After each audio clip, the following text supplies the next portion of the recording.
스마트머니의 선택 시작하겠습니다. 현재 지수는 라운드 넘버 마디 지수라고 하는 그 부분을 그 부근에서 계속 움직이고 있어요. 2001 그리고 코스닥 쪽의 움직임도 역시 500선에서의 움직임이 계속 진행이 되고 있습니다. 지수가 과연 의미가 있는 것일까라는 생각이 들 정도입니다. 자, 지금부터 김종우 애널리스트와 함께 이야기를 나눠보겠습니다. 김종우 애널리스트 안녕하세요. 네, 안녕하십니까? 네, 안녕하세요. 시장이 어때요? 이렇게 질문 드려서 좀 죄송합니다. 시장은 어떻습니까? 가장 난감한 질문이다 좀 생각이 드는데요. 시장은 항상 변화가 없죠. 그동안 우리에게 꾸준한 답을 가르쳐 줬는데 너무 뻔한 답이었습니다. 외국인들과 달러의 방향성에 달려있다는 것을 이미 대부분의 투자자들은 다 알고 있지만 그에 대한 시장 대응이 쉽지 않았던 것은 종목별로 시장의 전체적인 수급이 워낙 그렇게 탄탄하지가 않기 때문에 이게 이제 올라가는 종목은 견조하지만 그러다가 악재 한번 만나면 급락하는 패턴이 너무 쉽게 나타나고 있으니까 제가 보기에 가장 중요한 문제는 테이퍼링이고 뭐고 다 중요한 게 아니라 결국은 시장의 기본적인 체력이 중요한데 기본적인 체력 자체가 굉장히 부족하다라는 것을 인식하고 있습니다. 상대적으로 그나마 자금 유입이 되고 있는 서유럽 증시라든지 미국 증시 같은 경우에는 물론 거래량 측면에서 우리 시장과 똑같이 과거에 비해서 많이 줄어든 모습을 나타내고 있습니다만 그래도 그쪽은 어느 정도 회복력이 나타나고 있거든요. 그러니까 결국은 가장 중요한 것은 자금의 흐름, 방향과 함께 우리 시장의 체력이라고 보여지는데 이 부분은 여전히 우리 시장이 굉장히 부족한 게 아닌가. 그래서 호재 하나에 급등했다가 다음날 악재로 바로 급락하는 그런 패턴은 결국은 우리의 자산 수익률을 제로로 만들어주는 상황이기 때문에 우리 시장의 기본적인 체력 자체가 저는 가장 큰 문제라고 보고 있고요. 그리고 너무 뻔한 답인 외국인이 이 매일 시각이 좀 바뀌고 있는 상황. 그래서 지난 수요일 날 삼성전자의 외국인 매도가 분명히 의미가 있다라고 말씀을 드렸는데 3일째 지금 지속되고 있는 국면이죠. 그러니까 이렇다면 그럼 단순하게 차익 실현성 매물이 아니라 포트폴리오를 바꾸는 중이거나 한국에 대한 시각이 지금 우리나라 전문가들이 얘기하고 있는 그런 시각과는 의외로 다를 수도 있다는 것을 분명히 인정하고 가야 된다는 거죠. 그동안 외국인들의 순매수의 주체는 누가 뭐래도 삼성전자였습니다. 삼성전자를 3일 연속으로 그것도 작지 않은 물량을 팔고 있다는 것은 그만큼 우리 시장에 대한 전반적인 시각이 바뀔 수도 있음을 시사하고 있다. 특히 환율과 관련된 불안정성이라든지 최근에 이제 엔화 같은 경우에는 계속 약세를 보이고 원하는 강세 폭이 쉽게 줄어들지 않는 그런 모습을 나타내고 있는 것도 그와 같은 영향이라고 볼 수가 있을 것 같고요. 오늘 시장에서 또 지금 수급을 살펴보게 되면 외국인들의 전반적인 매물과 함께 매물이 좀 줄어들고 있는 상황입니다만 기관들 같은 경우에도 지금 운수장비 업종에 집중적인 매도가 또 나타나고 있고 전기전자 업종에 대해서는 또 서로 엇갈린 모습을 보여주고 있기 때문에 현재 시장에서의 뚜렷한 방향성은 여전히 없다. 개별 종목 위주의 대응이 조금 유효한 것 같다라고 판단을 여전히 하고 있습니다. 우리가 주식시장 그리고 매일같이 시장을 보는 입장에서 이런 생각을 하면 안 될 것 같긴 하지만 좀 많이 지치거든요. 이거 시장 당분간 좀 보지 말아야 되는 건 아닌가 하는 생각도 들어요. 글쎄 이 안에서 또 충분히 기회를 찾을 수 있는 분들은 찾을 수가 있겠죠. 그리고 추세가 쉽게 죽지 않는 종목군들도 분명히 존재하고 있기 때문에 그런 측면에서 본다면 시장을 매일 보셨던 분들이 보지 않는 것은 그렇게 좀 쉽지 않을 것 같습니다. 왜냐하면 그런 거나 마찬가지죠. 내가 어저께 봤던 종목이 오늘 이제 급등을 하고 있는데 실제로 이제 매매에는 참여하지 않았지만 괜히 기분 좋은 거 있지 않습니까? 그래서 이제 이미 그런 거에 중독되신 분들은 그게 쉽지 않은 양상이겠지만 어떻게 보면 지금 흐름 속에서는 가장 중요한 것은 두 가지 정도. 미국의 테이퍼링의 시기와 함께 말씀드렸던 유럽 쪽에서의 자금 투입이 과연 이루어질 것이냐. 이루어진다면 언제쯤 이루어질 것이냐. 이 부분이거든요. 그러니까 이 두 가지의 큰 그림을 제외하고 나서 나머지는 굉장히 미시적인 흐름이 될 가능성이 있기 때문에 언급해 주셨던 것처럼 그렇게 큰 흐름을 쫓아가겠다. 작은 흐름에 큰 흐름만 쫓아가겠다 생각하시는 분들은 일간 흐름을 보지 않는 것이 오히려 더 도움이 될 수도 있겠죠. 그래서 지금 당장 좋아 보이는 종목이 내일 무슨 이슈가 튀어나올지 알 수 없는 얘기이기 때문에 가장 중요한 것은 지금 매일 시장 보는 것을 멈출 수가 없다면 그러면 이제 관심 종목 수를 줄여라라고 말씀드릴 수밖에 없을 것 같아요. 대표적으로 지금 어쨌든 한 번씩 얘기가 나왔던 STX그룹, 동부그룹, 동양그룹 이런 종목군들은 낙폭과대가 됐든 뭐가 됐든 더 이상 이제 관심하면서 지우시는 게 좋을 것 같고요.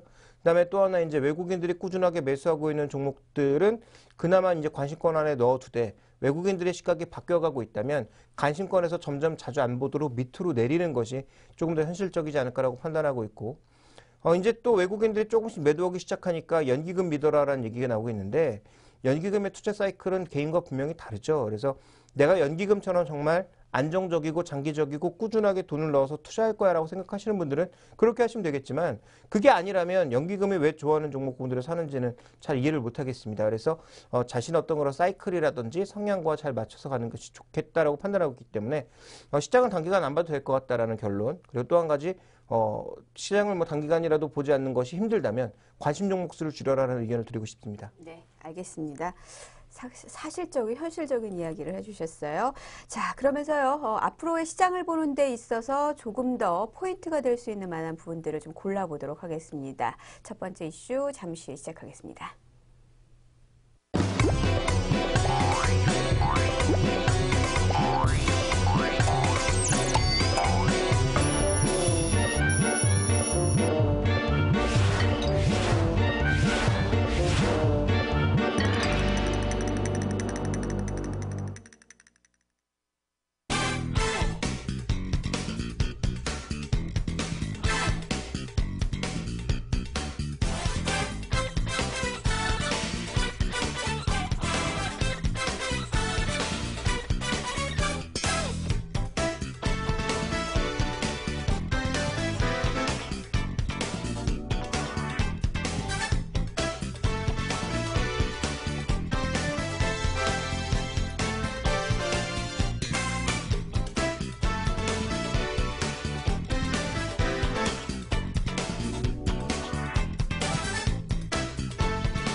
김종희 애널리스트와 함께하고 있는 스마트머니의 선택 함께하고 계십니다.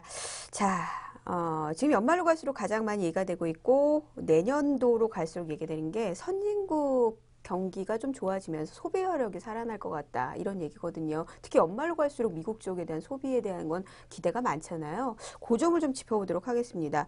사실 지금 상황 이거 진짠가 하는 생각도 들 정도예요. 미국 어때요? 맞나요? 그 그렇게 계절성에 인해서 네. 분명히 좋아지는 건 맞죠. 왜냐하면 당연한 거 아니겠습니까? 멀쩡하던 제품을 반 가격에 준다는데 안 살 사람이 누가 있을까요? 그러면 미국에서는 항상 그 최대 소비 시즌에 할 수 있는 그 11월 말부터 12월 한 중순 이후까지는 자연스럽게 소비가 증가할 수밖에 없는 건데 이 소비의 증가는 뭘 수반하는 겁니까? 결국은 2, 3개월 후에 소비의 감소를 수반하는 거죠. 그러니까 한 2, 3개월 정도 내가 덜 쓸 거를 목적으로 하고 그동안 아껴뒀던 돈이라든지 이런 것들을 굉장히 싼 가격에 살 수 있는 일종의 마케팅 상술에 어떻게 보면 미국인들은 매년 놀아나고 있는 건데 어쨌든 내가 그동안 사고 싶었던 제품이 절반 가격에 판매되는데 혹하지 않을 사람들이 누가 있느냐는 거죠. 그리고 과거처럼 이제 정보가 취득하기 어려운 것이 아니라 모바일로 한번 확인해 보면 누구나 알 수 있는 거 아니겠습니까? 그래서 이미 한 달 전부터 이번에 블랙 프라이데이에 어떤 제품들이 할인 판매가 되고 이런 것들이 이미 광고에 다 떠 있잖아요. 그러니까 쇼핑을 좋아하셨던 분들은 꼭 미국 사람이 아니더라도 미국 온라인 쇼핑몰을 이용하기 위해서 이미 모두 대기하고 있단 말이죠. 다시 페이팔 계좌를 확인해 본다든지 계좌에 돈을 채워 놓는다든지 아니 페이팔 관계되어 있는 뭐 신용카드에 뭐 준비를 한다든지 이런 부분들이 모두 열려 있단 말입니다. 그래서 미국의 소비가 늘어나는 것은 당연하고요. 다만 이제 중요한 것은 양적으로 과연 시장이 기대했던 만큼 늘어날 것인가. 근데 양적으로 기대한 만큼 늘어나면 그게 과연 호재인가라는 거죠. 그러니까 지금 시장이 기대하고 있는 것이 한 거의 4%가 조금 안 되는 정도의 연간 증가율 생각하고 있는데 그 정도 늘어나면 시장이 원래 생각했던 거기 때문에 특별한 호재는 아니라고 보여집니다. 그리고 미국의 최근에 이제 주요 종목들 메시스나 뭐 노드스트롬이나 뭐 이런 종목군들의 전반적인 실적 추이를 보시면 변화에 대해서 잘 대비한 종목군들은 실적이 좋게 나오고 있지만 그렇지 않은 종목군들은 여전히 처참하게 깨지고 있거든요. 그래서 미국의 전반적인 소비가 좋아지는 것은 맞지만 시장의 기대 정도라면 진짜 서프라이즈하게 늘어나지 않는다면 제가 보기에 미치는 긍정적인 영향은 굉장히 제한적이다. 오히려 그 정도 안 나왔을 때 받을 수 있는 타격도 종합적으로 고려해야 된다고 보고 있습니다. 몇 가지 준비된 것을 그림으로 좀 확인해 보도록 하겠는데요. 미국 소비가 좋아진 것은 맞지만 분명히 품목별로 엄청난 차이를 보여주고 있습니다. 자, 보시면 자동차와 부품 판매가 가장 이 상반기 9월 달까지 소비를 이끌었다라고 볼 수가 있겠고요. 그 다음에 음식료 같은 우리가 필수재라고 불리는 이런 것들의 판매량이 좋았을 뿐 전체적으로 지금 뭐 사무용품 같은 거 좋지 않았기 때문에 오피스티포 같은 것들이 왜 최근에 주가가 그렇게 좋지 않았나를 확인해 볼 수 있는 상황이고요. 가전 판매 같은 것들도 생각보다 그렇게 크게 늘진 않았고요. 스포츠용품처럼 이런 것들도 그렇게 크게 늘지 않아서 전체적으로 지금 미국 소비는 균형적인 소비가 진행되었다라기보다는 자동차의 빠른 회복 그리고 기본적인 필수 소비재의 이런 소비 자체가 소비를 그동안 이끌었다라고 봐야 될 것 같습니다. 10월 달 들어서는 약간 변화가 나타나고 있는데요. 전자제품이라든지 의복 이런 것들의 판매가 좀 늘어나고 있죠. 이것은 계절성에 따른 것이다. 그래서 뭐 지금 흔히 얘기하는 난방용품들의 판매 증가라든지 아니면 의류의 판매 증가 이런 것들이 이제 소비를 10월 달엔 좀 견인해 볼 수가 있겠는데 특징적인 것은 주택시장의 2개월치 그 전체적인 흐름이 약해지면서 지금 건자재 쪽은 오히려 마이너스를 기록했어요. 그래서 그동안 쭉 어떻게 보면 소비시장을 이끌었던 한 축 그리고 소비시장을 이끌 수 있는 어떻게 보면 큰 대전제 중에 하나가 주택시장의 계속적인 강세인데 이와 관련돼서 뭐 선행지표 내지는 동행지표라고 할 수 있는 건자재 관련된 판매가 계속 줄어드는 여부도 확인이 필요할 것 같고요. 자, 그 다음에 살펴봐야 될 것은 여건상 분명히 긍정적인 부분들은 가계자산이 증가했다라는 거죠. 그러니까 주식을 갖고 있던 사람들은 분명히 소비를 더 할 수 있을 정도의 돈을 벌었다. 이렇게 볼 수가 있겠고요. 최근에 이제 근로 여건을 보시면 주당 근무 시간이나 시간당 평균 임금이 모두 줄어들고 올라가고 하는 모습을 보여주면서 근로 여건도 분명히 과거에 대비해선 개선되는 모습을 보여주고 있습니다. 그리고 또 한 가지 중요한 것은 미국의 저축률 그리고 소득 소비 흐름을 보면 지난 10월 이후에 잠깐 주춤하다가 다시 늘어나는 모습을 보였는데 정부 폐쇄를 앞두고 사람들이 약간 두려워하는 모습을 일부 보인 것은 맞는 것 같고요.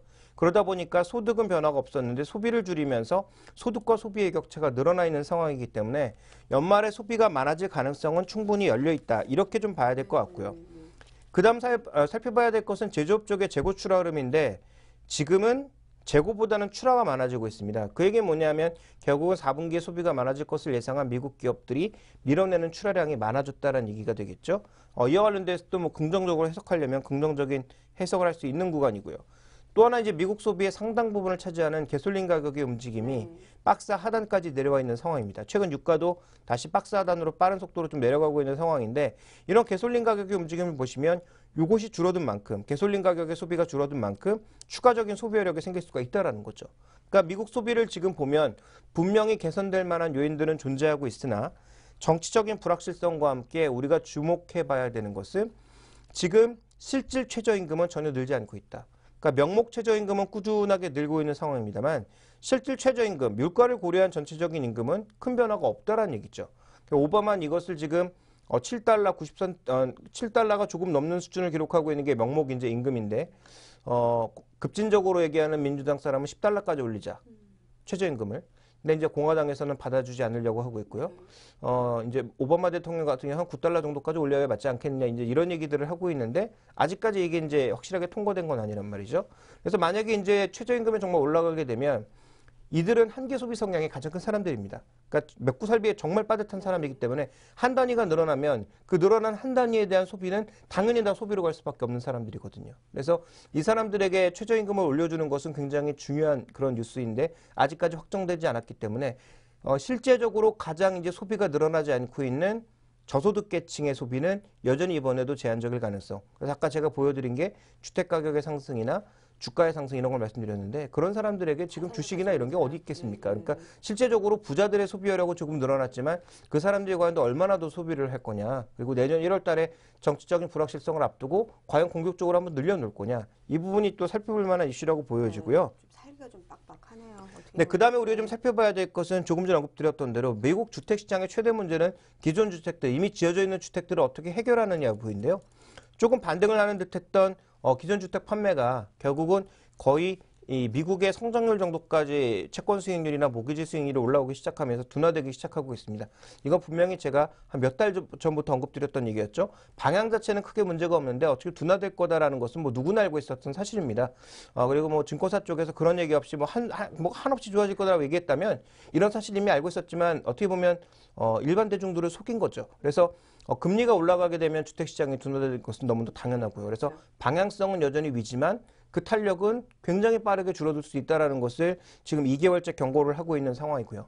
다만 수급 여건을 보시면 주택가격 움직임은 내려가는 것에 비해서 재고 판매 비율은 여전히 바닥을 기록하고 있기 때문에 주택의 수급은 그렇게 나쁘지 않다. 여전히 초과 수요가 있다는 것을 설명을 하고 있죠. 다만 이 초과 수요가 실제 구매로까지 이어지기 위해선 주택을 살 수 있는 여건이라든지 이런 것들이 좋아져야 되는데 지금처럼 과거 대비해서 주택가격이 이미 많이 높아져 있거나 아니면 실제로 주택을 살 때 대부분 대출을 낄 수밖에 없으니까 대출을 끼는 과정에서 금리가 높아진다면 사람들이 실제로 사는 것은 제한적이겠죠. 또 하나 중요한 건 뭐냐면 향후 금리가 빠른 속도로 올라간다라고 생각을 하면 지금 당장 무리를 해서라도 사겠지만 향후에도 금리가 완만하게 올라갈 것이다라고 생각하는데 누가 주택을 공격적으로 사겠느냐 말이죠. 그래서 전체적으로 지금 미국 경기 회복수가 빨라지고 앞으로 경기가 빨리 올라갈 거야. 기대 인플레 빨라져. 이러면 아마 미국 주택시장이 다시 조금 화랑으로 올 가능성은 있는데 만약에 그렇게 가면서 지난번처럼 버블이 터질 수 있는 상황이 나타나게 되면 이 부분에 대한 분명히 부담이 있기 때문에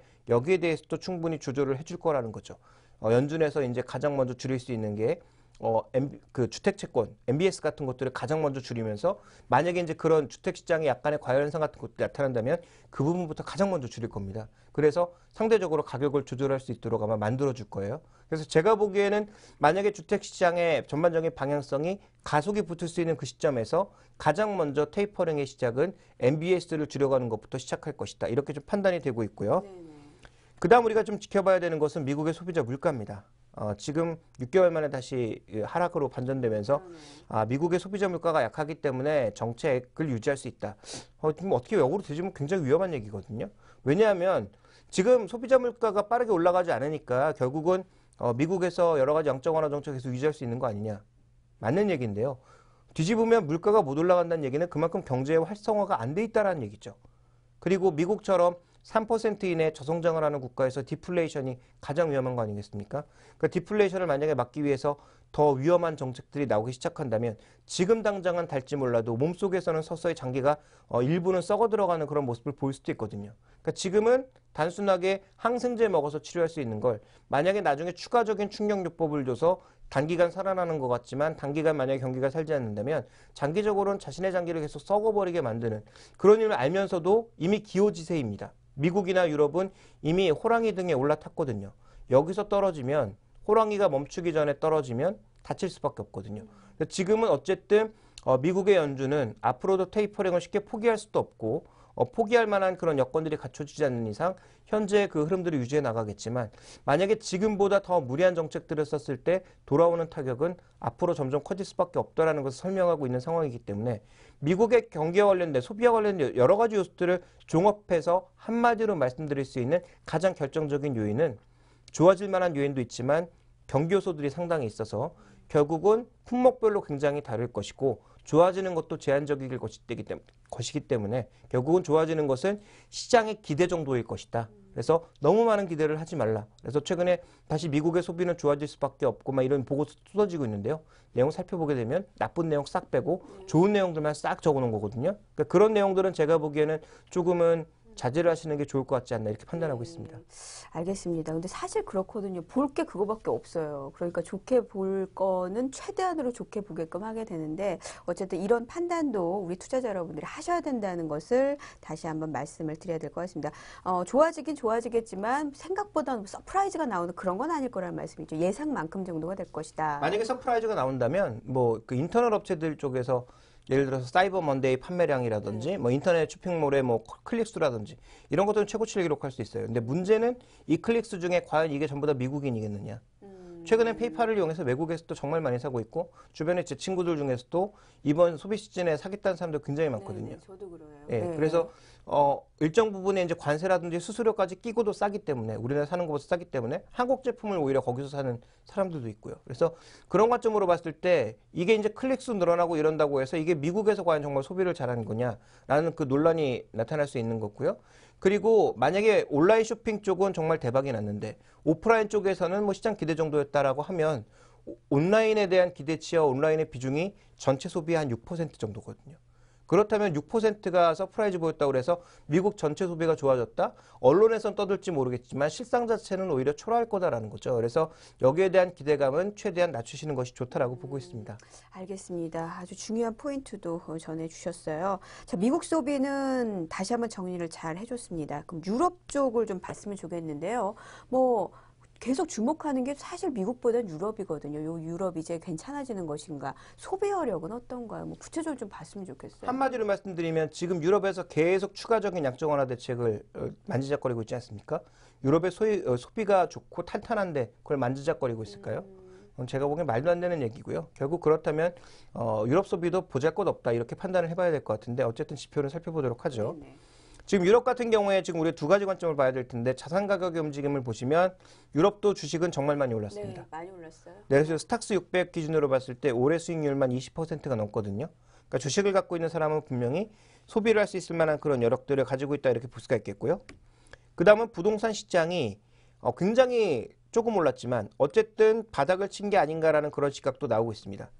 근데 가장 여기 중요한 함정이 있죠. 국가별로 격차가 엄청나다라는 것입니다. 국가별로 살펴보시면요. 독일은 지금 주택가격이 계속 올라가고 있습니다. 독일 입장에서는 현재 구간에서 추가적으로 돈 푸는 것에 대해서 인색할 수밖에 없는 이유 중에 하나겠죠. 왜냐하면 뭐 독일 자체가 원래 이렇게 돈을 공짜로 가져다 쓰는 것에 대해서 부정적인 시각도 있지만 독일의 지금 자산 가격이 주식시장도 일부 종목을 중심으로 과열 징후가 나타나고 있는 데다가 만약에 부동산 시장까지 과열이 뭐 독일인들의 성향상 그럴 리는 없겠지만 만약에 터진다면 그러면 그나마 독일이 믿고 있는 게 그 유럽이 믿고 있는 독일 경제 하나인데 이게 또 휘청거릴 수 있거든요. 그러니까 이 부분에 대한 부담이 있고요. 현재 지금 영국도 최근 들어서는 주택 가격이 계속 올라가면서 지난 2기 이전 수준을 거의 회복하고 있는 모습이고요. 프랑스도 지금 비슷한 모습이죠. 네덜란드 금융이 한번 망가졌더니 전체적으로 지금 주택 가격 회복 안 되고 있고요. 가장 문제거리죠. 부동산 가격이 하나 가장 문제점인 스페인 같은 경우에도 아직 바닥 확인했다라고 할 수가 없는 상황이고요. 제가 꾸준하게 언급드린 적이 있습니다만 스칸디나비아 반도의 3국, 노르웨이, 핀란드, 덴마크 이런 국가들도 지금 천정부지로 계속 뛰고 있습니다. 네. 이 스칸디나비아 3국 중에서 덴마크나 스웨덴 같은 경우에는 마이너스 금리까지 적용을 해봤거든요. 그러니까 지금 나오고 있는 대책 중에서 마이너스 금리의 무용성을 얘기하는 사람들이 누구냐면 스칸디나비아 반도에서 하지 않았느냐. 그러니까 덴마크 같은 경우에는 실제로 정말 예금금리를 마이너스까지 해서 시장에 돈 풀어놨더니 부동산 쪽으로만 몰리더라라는 거죠. 그래서 이들 국가의 지금 부동산 가격은 아직도 계속 올라가고 있습니다. 그러니까 지금 상대적으로 남유럽 국가의 위기가 터졌을 때 북유럽 국가들 중에서는 문제가 터진 국가가 하나도 없었는데요.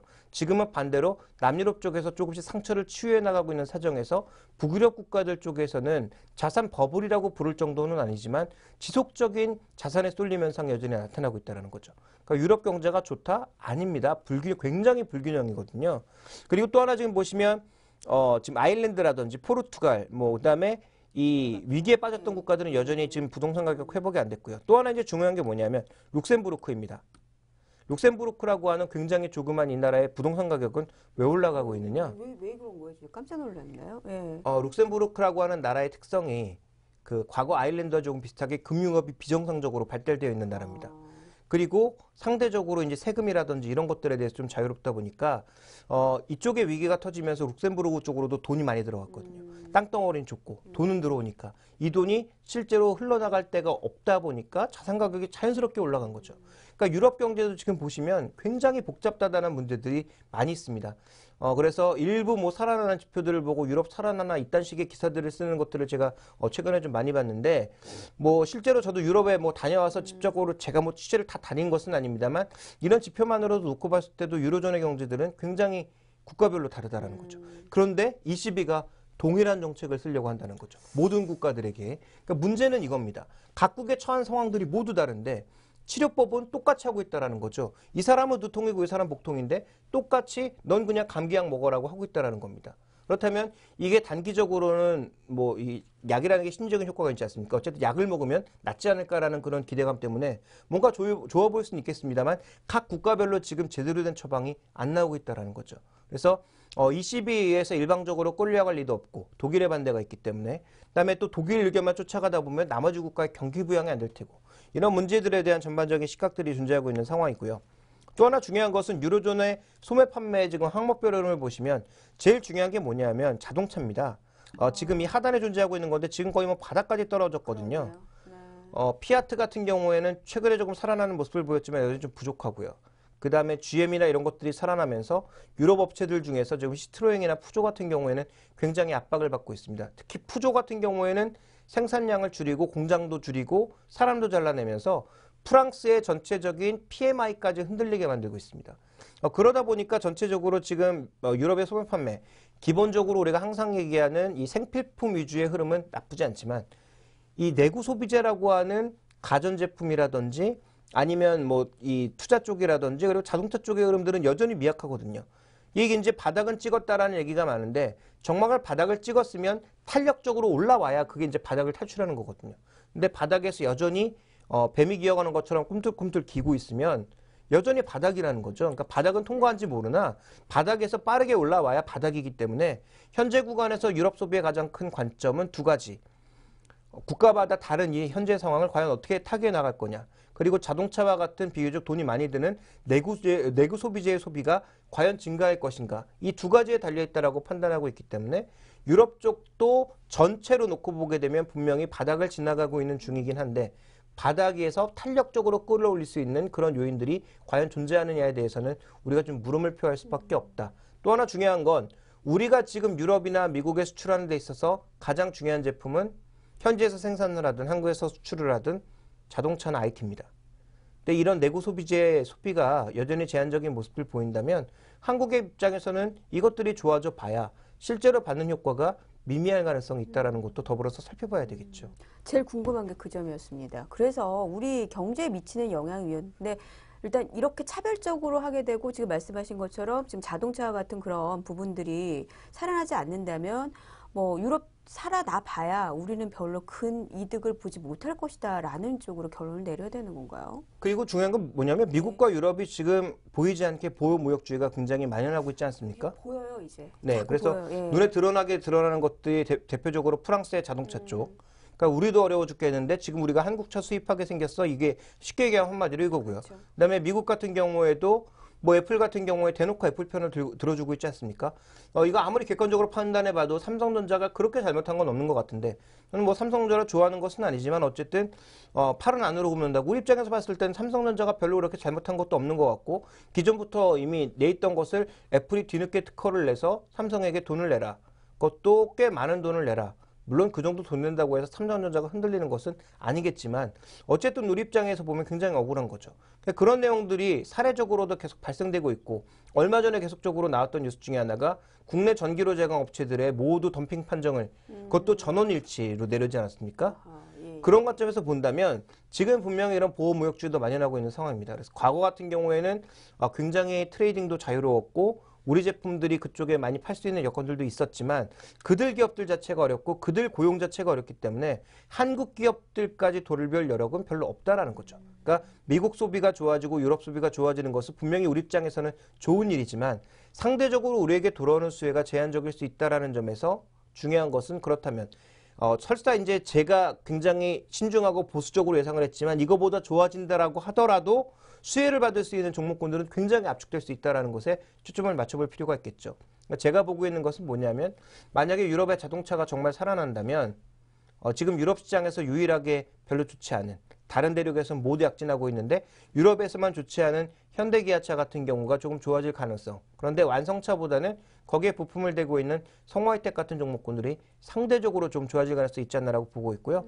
최근에 이제 가장 강화되고 있는 것은 중국 모멘텀입니다만 만도 같은 업체도 지금 뭐 GM을 통해서 여러 지역으로 이제 수출 발을 넓혀 나가고 있는 상황이거든요. 그러니까 중국 공장 쪽에서는 안전 마진을 확보하고 다른 쪽에서는 조금 더 이제 범위를 넓혀 나가면서 그 거래하는 벤더를 늘리게 되면 수혜를 받을 수 있기 때문에 만도의 이제 전장 장비 이런 것들에 대해서도 좀 긍정적인 시각을 가지고 있고요. 또 하나 중요한 것은 다른 얘기 다 떠나서 글로벌 시장 내에서 확실하게 구조조정을 마감한 산업은 반도체밖에 없습니다. 그런 측면을 놓고 보게 되면 오늘 마이크론이 왜 올랐는지 아시죠? 미국의 대표적인 헤지펀드 이 투자자가 마이크론에 대한 매수 의견을 얘기하면서 최근에 한 뭐 거의 4, 5% 빠졌던 주가가 하루 만에 6%로 급등했습니다. 이 양반이 어떤 사람이냐면 미국에 무너져 가고 있던 산업에 대해서 공격적으로 투자를 해서 5배의 수익률을 낸 사람인데 그 기업이 바로 시게이트입니다. 시게이트가 뭐 하는 회사냐면 이 컴퓨터에 네. 하드디스크 드라이버를 만드는 업체였거든요. 이 시장을 누가 양분하고 있었냐면 시게이트와 삼성전자 이런 쪽에 양분하고 있었는데 삼성전자가 시게이트에 다시 하드디스크 부분 모두 팔았죠. 독점하니까 네. 결국 독점 기업이 되니까 거의 과점 기업이 되니까 이 기업의 수익성이 좋아지면서 주가가 5배를 뛰었습니다. 그러니까 이런 수익률을 냈던 사람이 또 마이크론에 대해서 여기 구조조정 끝났어. 치킨기 끝났네? 그러니까 이제 사야 되겠다. 그동안 반도체에 대해서 난 일관적으로 숏이었는데 이제부터 롱으로 바꾸겠다는 얘기와 함께 급등을 했거든요. 필라델피아 반도체 그렇게 해서 올랐군요. 네, 그래서 그런 과정을 놓고 본다면 결국은 SK하이닉스라든지 삼성전자의 반도체 부분도 여전히 이 소비가 좋아지게 되면 IT 소비가 좋아지게 되면 당연히 수혜를 받지 않을까. 너무 뻔한 답이지만 그 뻔한 답을 뻔하기 때문에 안 하는 것이 문제라는 거죠. 그래서 그런 뻔한 답도 이번엔 좀 쫓아갈 필요가 있지 않겠느냐라고 판단하고 있습니다. 네, 알겠습니다. 지금 이제 자막으로 나왔던 종목들도 잘 보시는 것도 좋을 것 같네요. 자, 유럽과 미국의 결론입니다. 소비가 증가하게 된다면 여기에 대해서 관련돼서 우리나라 쪽의 종목 중에서 조금 더 봐야 될 것들은 무엇인가 결론을 내기 위해서 이렇게 많은 시간이 걸렸네요. 함께 살펴보시기 바랍니다. 자, 잠시 후에는요, 미디어 콘텐츠 쪽에 좀 움직임을 좀 바라보도록 할게요. 하반기로 갈수록 좀 기대감이 있는 것 같은데요. 어떤 시각으로 봐야 될까요? 잠시 후에 또 뵙도록 하겠습니다.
자, 김종효 애널리스트와 함께하고 있는 스마트머니의 선택입니다. 예, 여러 가지 좀 재미있는 얘기가 있었는데 요거 좀 모아가지고 방송을 좀 해보도록 하죠.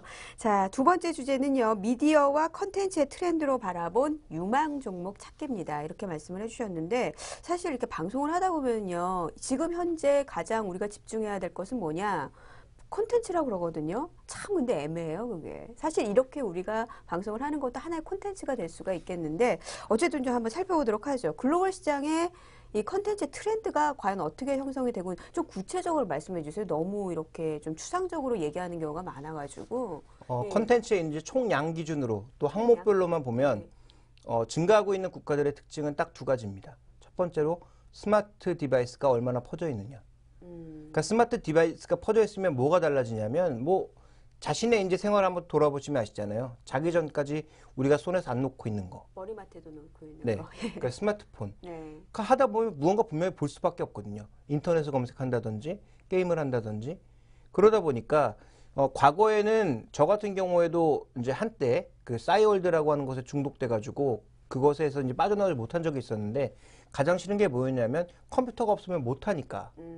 그래서 컴퓨터를 제가 만질 수 있는 시간이 뭐 회사 그리고 집 그러면 집에 왔다 갔다 하면서 누군가 저에게 분명히 새 소식을 올린 것 같은데 검색하지 못하니까 굉장히 궁금했거든요. 네. 근데 이제 그런 부분들이 이제 문제가 됐었는데 이제는 모바일 기기가 거의 컴퓨터 수준까지 왔기 때문에 너무도 당연하게 그런 것들을 본다라는 거죠. 그래서 제가 이제 주로 대중교통 이용을 많이 하는데 대중교통을 이용할 때 보면 손에 들고 계신 분들이 대부분 인터넷을 검색하거나 게임을 하고 있거나 책을 보고 있거나 뭐 이런 분들이 굉장히 많단 말이죠. 물론 그 중에서는 어둠의 경로를 통해서 얻은 그런 콘텐츠들도 분명히 있겠지만 과거에 비해서는 그래도 돈을 내고 콘텐츠를 사는 것에 대해서는 굉장히 많이 관대해졌다. 이렇게 보여집니다. 그래서 국가별로 좀 소비 성향을 보시면요. 주로 선진국 쪽이 당연히 총량이 많죠. 미국이라든지 캐나다 이런 국가들, 지금 통신망이 잘 돼 있는 국가들 중에 하나 아니겠습니까? 그리고 더 중요한 건 뭐냐면 우리나라처럼 빨리빨리 문화가 없는 국가들이죠. 그러니까 3G의 속도로 여러 가지 게임이나 이런 것들을 하면서 전혀 불평불만이 없는 사람들. 한국처럼 기업하기 힘든 데도 없을 겁니다.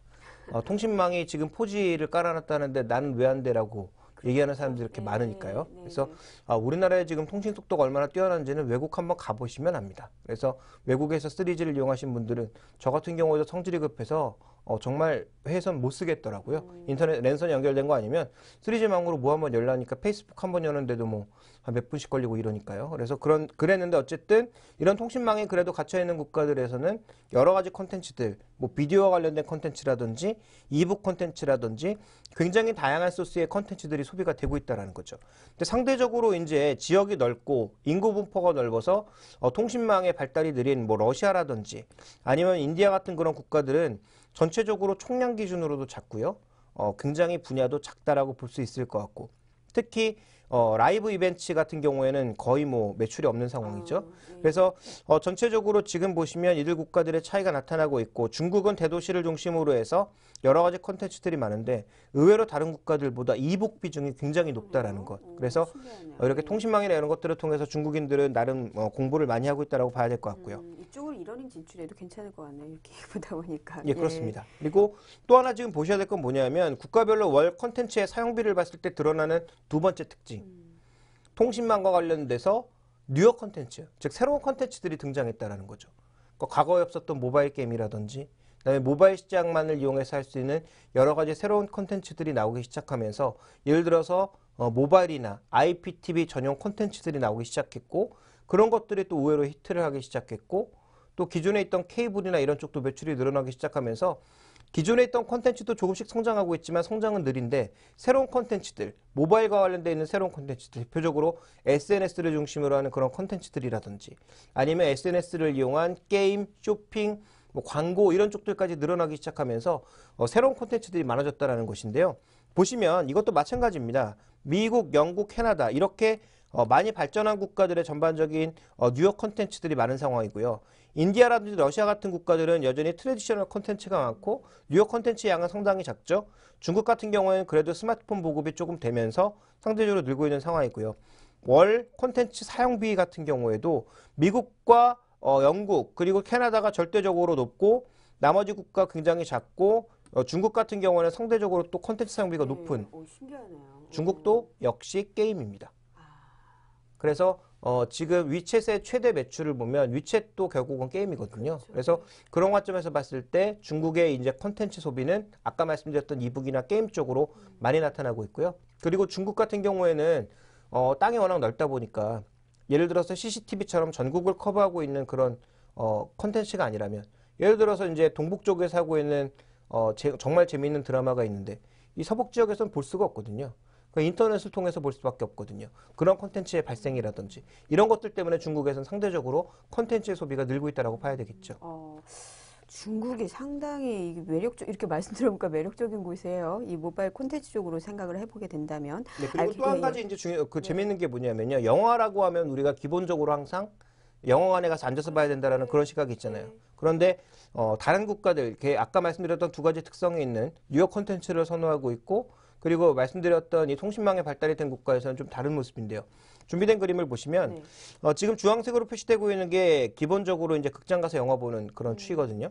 근데 이제 영국이라든지 뭐 미국이라든지 캐나다 이런 국가들 쪽에서 보시면 지금 TV나 다른 것들을 이용해서 다운로드를 받아서 영화를 보는 그런 행태라든지 아니면 블루레이를 통해서 영화를 보는 행태라든지 다르게 영화를 보는 그런 추이들이 조금씩 늘어나고 있다는 겁니다. 그래서 실제적으로 이제 이런 국가들은 좋아지고 있지만 전통적으로 영화 산업이 가장 강한 인디아 같은 국가는 절대적으로 금액도 작고 그리고 그 내에서 아직도 극장에 가서 보는 비율이 높다는 얘기죠. 그러니까 지금 중국도 스마트폰 보급률이 한 30% 정도밖에 안 되는데요. 인도 같은 국가들은 상대적으로 떨어지고 있고 또 스마트폰을 가지고 있더라도 저가형 같은 경우에는 굉장히 이제 할 수 있는 거 제한적이기 때문에 뭐 웹 검색기에는 뭐 할 일이 만약에 좀 제한적이라면 그와 관련된 콘텐츠의 소비라든지 콘텐츠를 소비시킬 수 있는 통신망의 발달 자체가 안 돼 있어서 나타나는 현상이라고 봐야 되겠죠. 그러니까 전 세계 콘텐츠 시장을 놓고 봤을 때 콘텐츠 시장이 확대되고 있는 것은 확실한데 중요한 것은 통신망을 얼마나 잘 갖춰놨느냐.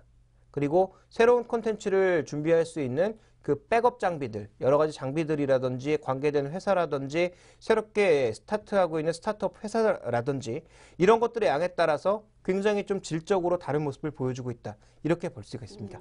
알겠습니다.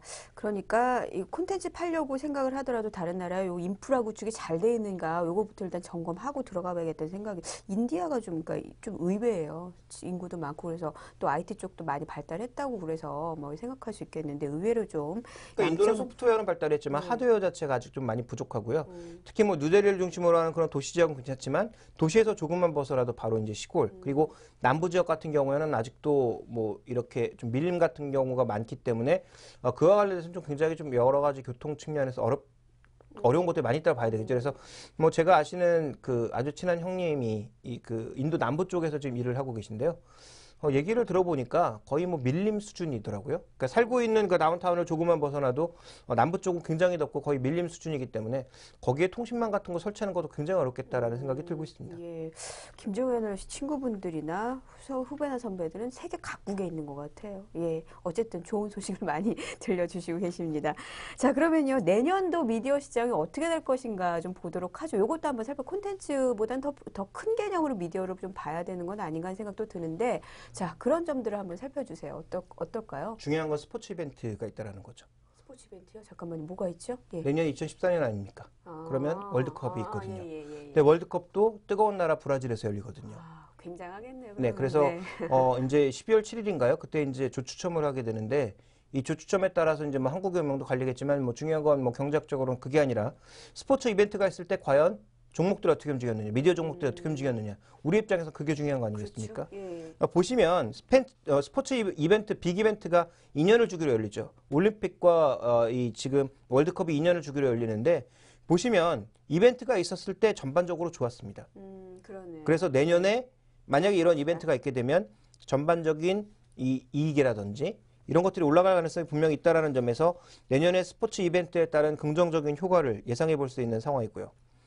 그 다음 우리가 좀 살펴봐야 될 것은 뉴욕 콘텐츠 많이 말씀을 드렸는데요. 네. 이런 뉴욕 콘텐츠와 관련돼서 우리가 살펴봐야 될 또 하나의 경향인데 미국의 4대 매체의 광고, 뭐 잡지라든지 신문이라든지 TV 여기는 이제 정체거든요. 지난 2008년 이후로 계속 정체 향상을 보여주고 있지만 넷플릭스라고 하는 뉴욕 콘텐츠의 매출액은 급증하고 있습니다.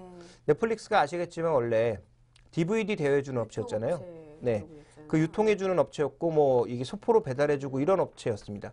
그러니까 넷플릭스의 가장 획기적인 점은 우리가 기존에 이제 비디오 대여점에서 비디오를 빌리면 DVD를 빌리면 다시 내가 갖다 줘야 되는 그런 구조였는데 여기는 우편으로 배달해주고 다시 배송도 그런 식으로 해가는 형태를 하다 보니까 사람들이 열광했던 거였거든요.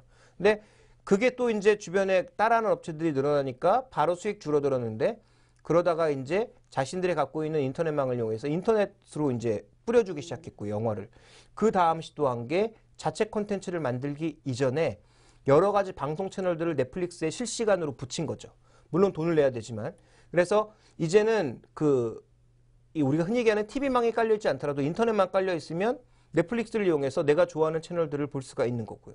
그 다음 단계가 이제 자체 콘텐츠를 만들어서 팔았는데 이게 이제 대박이 난 거죠. 그렇죠. 그러면서 이제 넷플릭스의 매출액이 아직도 계속 증가하고 있는 추이를 나타내고 있기 때문에 PR은 굉장히 높지만 성장이 되고 있다는 측면에서 그 높은 PR을 현재 미국 시장에서도 아직까지는 받아들이고 있다. 이렇게 봐야 될 것 같고요. 네. 그래서 이제 내년에도 아무래도 이러한 그 흐름이 나타날 가능성은 여전히 있다라고 보고 있고 또 하나 중요한 건 그러면 이제 기존의 트레디셔널 콘텐츠 중에 하나인 케이블은 죽어야 되는데 말이죠. 근데 컴캐스트처럼 대표적인 업체들도 매출과 이익이 계속 늘고 있습니다. 왜 그럴까요? 네. 그래서 준비된 그림을 보시면 지금 가입자도 늘고 있죠. 영업이익도 늘고 있죠.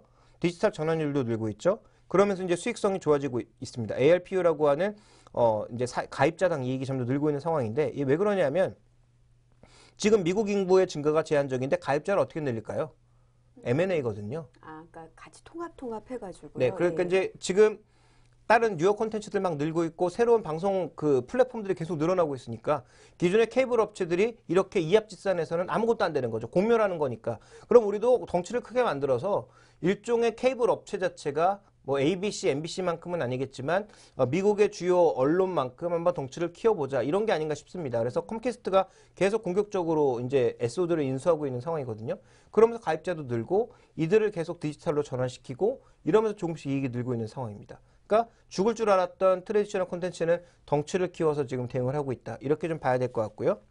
그 다음에 또 하나의 이제 트렌드 중에 하나는 다이렉트 TV 같은 위성 TV가 미국 시장 내에서도 꾸준하게 증가하고 있다는 거죠. 그러니까 지역별로 봤을 때 인터넷선에 접근이 쉽지 않은 지역들 여기서도 분명히 뭔가 다양한 콘텐츠들을 좀 누리고 싶은데 전파도 가기 어렵고 그리고 선도 깔기 어렵고 그러니까 선을 깔 수 있는데 깔면 비용 대비해서 효율이 너무 안 나오는 그러니까 미국 같은 이런 지역은 땅덩어리가 워낙 넓으니까 예를 들어서 이제 뭐 산간 지역에다가 네. 인구 분포가 뭐 한 10km 내에 3명 사는데 여기다가 선을 깔아주기에는 너무 돈이 안 나오는 거 아니겠습니까? 그렇죠. 그러다 보니까 이제 위성을 이용한 이런 TV들 상대적으로 좀 늘 수밖에 없는 거죠. 그래서 전체적으로 이러한 흐름들의 트렌드가 2014년에 나타날 것으로 보여주고 있어서 이런 트렌드와 맞는 종목군들을 사는 것이 결국은 미디어 콘텐츠를 투자하는 데 있어서는 핵심이 아닌가라고 판단하고 있습니다. 네. 사실 이렇게 미디어 시장 얘기할 때 저는 가장 이렇게 주목이 된 넷플릭스 같은 그런 종목이 우리 시장에 있느냐라는 부분도 사실 궁금하고요. 그래서 유망 종목을 좀 꼽아주세요. 사실 미디어 시장 우리는 안 된다라는 얘기가 솔직히 많아요. 솔직히 말씀드리자면 미래창조과학부 때문에 안 되는 거죠. 그러니까 지금 뭐 창조경제라고 했는데 뭘 창조하고 뭘 어떻게 하겠다는 건지 해외에 석학된 이런 사람들도 전혀 그 개념을 못 받아들이고 있고 대통령만 알고 있지 않습니까? 현재로 보면. 그래서 이런 개념들이 조금 더 구체화되고 대통령의 생각들이 뭐 장관이나 그 밑에 강요들을 거쳐서 하나하나 현실화되게 되면 우리나라 미디어 시장도 과거보단 조금 좋아질 거다라는 그런 믿음감은 있습니다.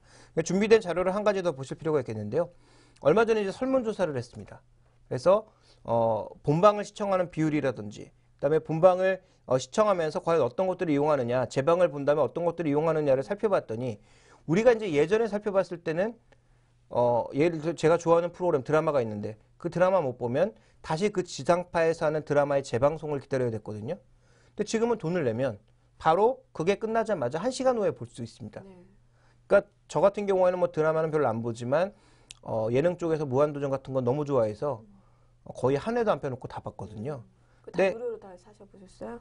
그렇지는 않고요. 물론 제 시간에 본 적도 있지만 네. 토요일이 항상 뭐 붉은 불토 아니겠습니까? 네. 그러다 보니까 이제 그 하는 시간에 항상 제가 놀러 나가야 되기 때문에 본방을 시청 못하고 그 다음에 봐야 되는데 과거에는 저도 좀 어둠의 경로를 많이 이용했습니다만 현재는 이렇게 패키지로 사면 그렇게 뭐 비싼 가격이 아니게 살 수 있거든요. 그러다 보니까 이제 뭐 저도 뭐 티빙이라든지 이런 서비스들을 이용을 해서 그 VOD를 사서 보는 그런 상황입니다. 그래서 그런 측면으로 본다면 우리가 조금 궁극적으로 우리나라 시장도 좀 바뀌지 않을까. 그러니까 결국은 본방 시청률로 따지는 건 이제 의미가 없어졌다라는 그렇죠. 거죠. 다운로드 횟수라든지 그다음에 이제 VOD의 시청 횟수 이런 것들을 따지는 것이 좀 더 이제 서서히 중요해지고 있는데 시간은 좀 걸리겠지만 미국의 트렌드라든지 이런 것들을 반영을 해서 유망 종목들을 우리가 좀 꼽아볼 필요가 있을 것 같습니다.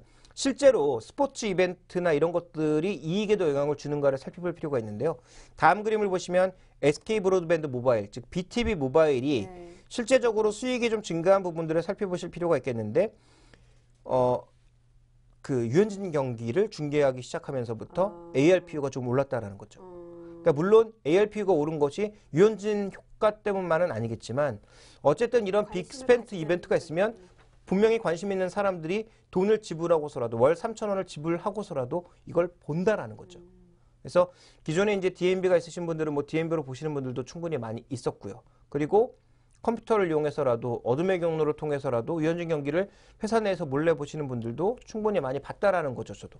그러니까 그런 관점에서 놓고 봤을 때는 이런 중요한 스포츠 이벤트라든지 이런 것들이 결국 미디어 시장에 궁극적으로는 중요한 영향을 미친다라고 봤을 때 단기적으로 좀 힘들 수 있겠지만 2년 동안 이제 바닥을 찍었던 광고 시장도 서서히 살아날 것으로 보여지고 있고 대형 스포츠 이벤트가 기다리고 있고 어떻게 보면 2014년에 초반에는 소치올림픽도 있죠. 동계올림픽. 그러니까 이런 부분까지 연결해 보게 되면 분명히 중요한 이벤트로 인해서 광고 시장도 좀 괜찮아질 거고 미디어 시장 쪽에서도 트렌드를 반영한 종목들 대표적으로 콘텐츠를 스스로 만들어내고 있는 기업들 SBS는 지금 2016년까지 올림픽과 그다음에 이 월드컵의 중계권을 독점적으로 갖고 있죠. 그러니까 이와 관련된 스포츠 이벤트와 관련된 실패를 지금까지는 겪어왔기 때문에 아마 올해 내년 월드컵부터는 제대로 된 중계권료를 행사하지 않을까라고 보여지고 있어서 이와 관련된 이벤트 기대감, 또 광고 시장의 흐름, 만들어내는 콘텐츠의 유통 기대감 이런 것들이 복합적으로 작용할 것이다라고 보고 있고요. 그다음에 CJENM 같은 경우에는 제가 뭐 계속 강조드렸던 종목인데 최근에 급락했죠. 게임 산업 팔 거다. 팔 수밖에 없습니다. 지금 법상으로 하면 팔 수밖에 없는데 팔면 CJ와 영영 이별인가요? 그게 아니거든요. 결국은 지분 관계만 변하는 거고 기존에 나왔던 이익이 직접 잡혔던 것보다 지분법 이익으로 잡히면서 금액은 줄어들겠지만 게임 산업 버리는 것도 아니고요. 아시다시피 모바일 게임은 지금 사양 산업 쪽입니다. 그러니까 점점 죽어가고 있는 산업은 커지지만 해당 기업들의 그 포션이 좀 줄어들고 있는 국면이기 때문에 게임보다는 늘어나는 이 방송 쪽에 좀 더 포커스를 맞춰보실 필요가 있을 것 같고요. 그 다음에 이제 아까 말씀드렸던 두 가지 경향. 기존의 이제 S 업체들은 덩치를 키워서 가고 있다. 거기에 좀 걸맞는 기업은 국내에서는 내부적으로 CJ 헬로비전 이렇게 보고 있고요. 그다음에 이제 아까 말씀드렸던 것들 중에서 위성 방송의 증가 가능성에 대해서는 스카이라이프가 또 영향을 미치고 있지 않나라고 보고 있기 때문에 이들 종목에 대해서 2014년도에 수익률은 나쁘지 않을 거다라고 판단하고 있습니다. CJ 헬로비전 사실 왜 티빙 만드나 싶었는데 지금 생각하면 잘했다 싶기도 해요. 그죠? 그렇죠. 처음에 욕도 많이 먹었습니다. 그 느린 통신망에 무슨 동영상을 보여주냐 이러면서 정말 우리가 이제 보기에도 민망한 그런 욕들이 실제로 많이 올라왔거든요. 하지만 지금은 상대적으로 과거에 비해서는 포지망이 되면서 많이 줄어든 것으로 저도 알고 있습니다. 알겠습니다. 더 많은 얘기를 듣고 싶죠? 여기서 마무리를 짓겠습니다. 말씀도 좀 사실 많이 하셨어요. 말씀 잘 들었습니다. 네. 예, 고맙습니다. 자, 김정혜 애널리스트와 함께한 스마트머니의 선택이었습니다. 동시효과가 진행이 되고 있습니다. 잠시 후에 자세하게 알려드리겠습니다.